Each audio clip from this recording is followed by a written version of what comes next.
কই মাছ বাঙালিদের অত্যন্ত প্রিয় একটি মাছ। সেই মাছকে যদি ভাপা তার আবার কলার পাতায় মুড়িয়ে করা হয় তাহলে কেমন হয় বলুন। হ্যালো ফ্রেন্ডস, রুবিস কুকারি 2 থেকে আমি রুবি বলছি। আপনাদের সকলকে স্বাগত জানিয়ে আজকে একটা কই মাছের রেসিপি নিয়ে আমি হাজির।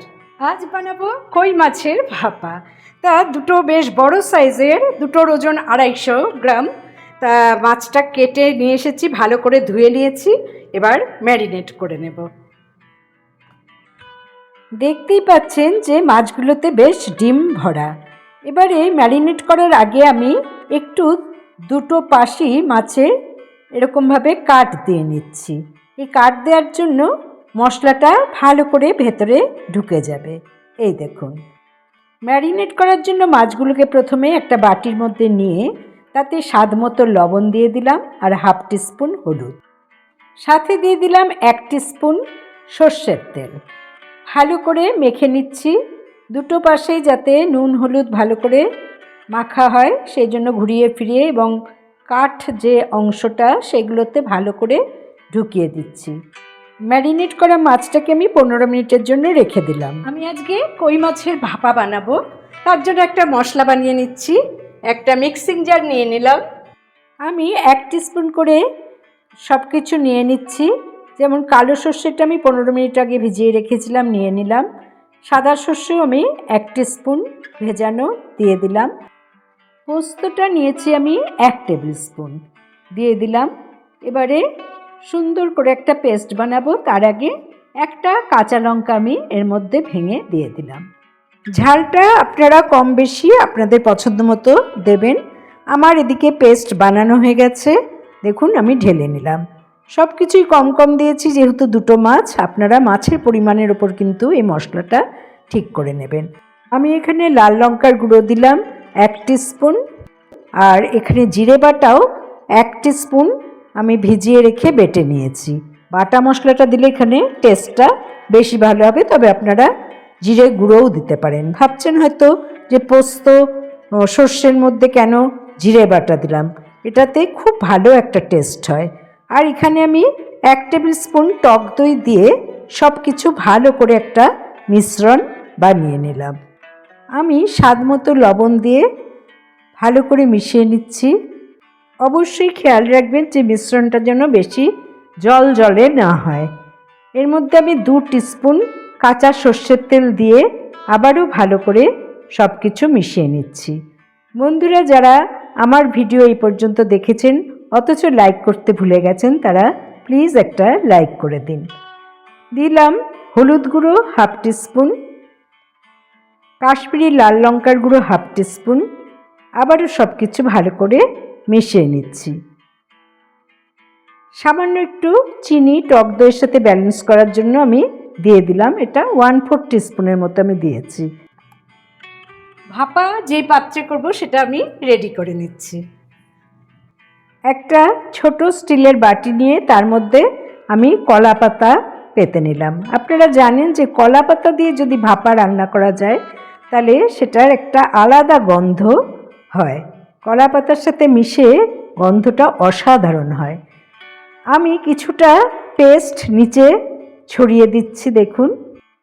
তারপর আমি একটু ঢাকা দিয়ে রেখে দিলাম। মাছটা সামান্য ভেজে নেব, কারণ মাথা ছাড়া মাছের ভাপা করলে সেটা না ভাজলেও চলে, যেমন ইলিশ মাছ, ভেটকি মাছ, কিন্তু কই মাছের মাথাটা সেদ্ধ হওয়া দরকার, তাই আমি সামান্য ভেজে নেব। বসিয়ে দিলাম একটা কড়া। মাছ ভাজার জন্য আমি 2 টেবিল স্পুন সর্ষের তেল এখানে অ্যাড করে নিলাম। তেলটা যখন সামান্য একটু গরম হবে তখন আমি এর মধ্যে দিয়ে দেব ম্যারিনেট করে রাখা দুটো মাছ। মাছগুলোকে কিন্তু খুব বেশি ভাজবো না, কই মাছ বেশি ভাজলে এটা রাবারি ভাব এসে যায়। তাছাড়া এটা একটা আমি ভাপা রান্না করছি, এতে তো মাছ বেশি ভাজা চলবেই না। তা আমি মাছগুলোকে একটু ঘুরিয়ে ফিরিয়ে ভেজে নিলাম। আমার মাছ ভাজা হয়ে গেছে। এবারে এই হালকা করে ভাজা মাছগুলোকে আমি যে মশলাটা কলা পাতার উপর রেখে দিয়েছিলাম তার উপর দিয়ে দিচ্ছি। বাদ বাকি যে মশলাটা আছে সেটা আমি মাছের ওপর দিয়ে ভালো করে ছড়িয়ে দিচ্ছি। পুরো মাছের গায়ে ভালো করে মশলাটা মেখে নিতে হবে এবং এই যে কাট অংশগুলো তার ভেতরেও মশলাগুলোকে ভালো করে একটু ঢুকিয়ে ঢুকিয়ে মেখে নিতে হবে। আমার মাছের গায়ে সমস্ত মশলা মাখানো হয়ে গেল। আমি এবারে আবারও ঢাকা দিয়ে একটা হাফ টমেটো, কিছু ধনেপাতা আর 3-4টে কাঁচা লঙ্কা কেটে নেব। তা হাফ টমেটোটা প্রথম কেটে নিচ্ছি, এরকম ডুমো ডুমো করে কেটে নিতে হবে। মাছ ভাজার যে তেলটা আছে তার মধ্যে আমি একটু এই টমেটোগুলোকে ভেজে নেব। আলাদা করে আর তেল দিচ্ছি না, এই মাছ ভাজার তেলের মধ্যেই একটু সাঁতলে নিচ্ছি জাস্ট। 1 চিমটি লবণ দিয়ে দিলাম যাতে তাড়াতাড়ি টমেটোটা সেদ্ধ হয়ে যায় আর টমেটোর কাঁচা গন্ধটাও চলে যায়। এবারে আমি ফ্লেম অফ করে এই টমেটোটা আমি ওই গ্রেভির ওপরেই দিয়ে দিচ্ছি। নতুন বন্ধু যারা আমার এই ভিডিও দেখছেন এবং যদি ভালো লেগে থাকে তাহলে অবশ্যই একটা সাবস্ক্রাইব করতে ভুলবেন না। আমি এবারে কাঁচা লঙ্কাগুলোকে এভাবে চিড়ে নিচ্ছি। এই চেরা কাঁচা লঙ্কাগুলোকে আমি এবারে গ্রেভির ওপর দিয়ে দিচ্ছি। এবারে আমি এই ধনেপাতার বোটার অংশটা ফেলে দিলাম, দিয়ে বাদবাকিটা ভালো করে কুচিয়ে নিচ্ছি।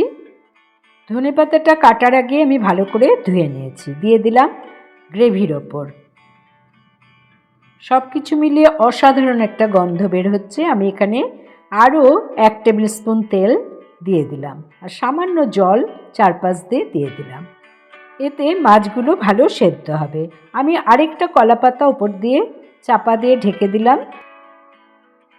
এবারে একটা ঢাকনা দিয়ে ভালো করে ঢেকে জলগুলো মুছে নিয়ে বসিয়ে দেব একটা ডিপ কড়াতে। একটা কড়া বসিয়ে তাতে কিছুটা জল আমি এখানে 2-3 কাপের মতো দিয়ে দিলাম। তার উপর একটা স্টিলের স্ট্যান্ড বসিয়ে এই বাটিটা ঢাকা শুদ্ধই দিয়ে দিলাম। তার উপর আবারও একটা কাঁচের ঢাকা দিয়ে 20 মিনিট ফুটতে দেব। 20 মিনিট বাদে আমি ফিরে এলাম। জল প্রায় নিচে শুকিয়ে গেছে। আশা করি এতক্ষণে আমার রান্না রেডি হয়ে গেছে। ফ্লেমটা অফ করে দিলাম, একটু ঠান্ডা হোক। 5 মিনিট পর আমি আসছি। 5 মিনিট স্ট্যান্ডিং পয়েন্টে থাকার পর আমি ঢাকাটা খুলে নিলাম। অসাধারণ একটা গন্ধ বের হচ্ছে আর কলা পাতাগুলো দেখুন কালারও চেঞ্জ হয়ে গেছে। আমি ওপরের কলা পাতাটা সরিয়ে নিলাম, দেখুন কতটা সুন্দর হয়েছে দেখতে। আমি সব কিছু একটু হালকাভাবে নেড়ে নিচ্ছি আর মাছগুলোকে তুলে নিয়ে একটা আলাদা পাত্রে রেখে আপনাদের অবশ্যই দেখিয়ে দেব যে মাছটা কেমন রান্না হয়েছে। বাড়িতে অতিথি এলে একবার এই প্রিপারেশনটা বানিয়ে আপনারা অবশ্যই পরিবেশন করবেন, দেখবেন তারা পুরো ভাত চেটে পুটে খেয়ে নিচ্ছে এই মাছের গ্রেভি দিয়ে। আর মাছটাও খুবই ভালো, ডিমটাও খুবই ভালো সেদ্ধ হয়ে গেছে, সব কিছু সেদ্ধ হয়ে গেছে দেখুন। এবার এটা যদি গরম ভাতের সাথে খাওয়া যায় তার স্বাদ অসাধারণ লাগে। তৈরি আমার ভাপা কই মাছ বা কই মাছের পাতুরি। আশা করি বন্ধুরা আজকের রেসিপি আপনাদের ভালো লেগেছে। ভালো লাগলে অবশ্যই আমার চ্যানেলে লাইক করুন, কমেন্ট করুন, শেয়ার করুন। নতুন বন্ধুদের সাবস্ক্রাইব করার অনুরোধ রইল।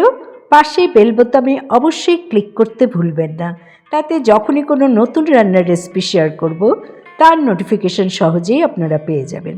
ভালো থাকুন, সুস্থ থাকুন। পরের এপিসোডে নতুন রান্নার রেসিপি নিয়ে হাজির হচ্ছি আমি রুবি। Thanks for watching.